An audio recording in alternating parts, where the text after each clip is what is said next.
प्रभु की वाणी फकीर की जुबानी में आप सभी भाई बहनों का बहुत बहुत स्वागत है। आज की चर्चा का विषय है परमात्मा एक हम सफर। देखिए, हम सभी मनुष्य एक यात्रा में है, क्योंकि भौतिक प्रकृति में जन्म मरण हमारा निरंतर अनादिकाल से होता चला आ रहा है। तो इसलिए हम इस बंधन में कभी एक जोनी में तो कभी दूसरी जोनी में, क्योंकि शास्त्रों में 84 लाख तरह की जोनियां बताई गई हैं। मनुष्य से ऊपर की भी जोनियां हैं, मनुष्य से नीचे की भी जोनियां हैं। हालांकि वो सभी भोग जोनियां बताई गई। केवल मनुष्य जोनी में ही जन्म पाकर हम इस जोनी को साधना जोनी में भी बदल सकते हैं। कि मनुष्य जोनी का जो हमारा स्थूल शरीर है, ये एक साधन है।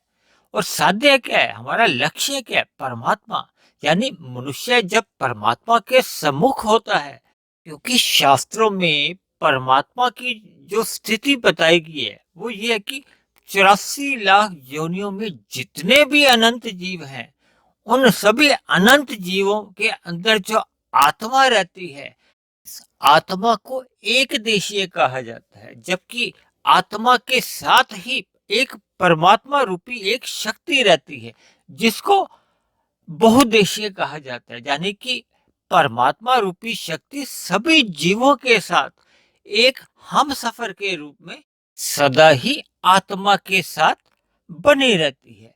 देखिए, आत्मा अपने कर्मों के आधार पर या संस्कारों के आधार पर ऊपर नीचे की जोनियों में उसका आना जाना बना रहता है। लेकिन परमात्मा एक हमसफर रूप में सभी जोनियों में आत्मा के साथ एक मित्र रूप में, एक सखा रूप में सदा हमारे साथ बने ही रहते हैं। इसलिए मनुष्य को प्रकृति के भोगों की ओर सम्मुख न होकर परमात्मा रूपी हमसफर की शरणागत में ही रहना चाहिए, कि हमारा जीवन भी आनंदमय ही बीते।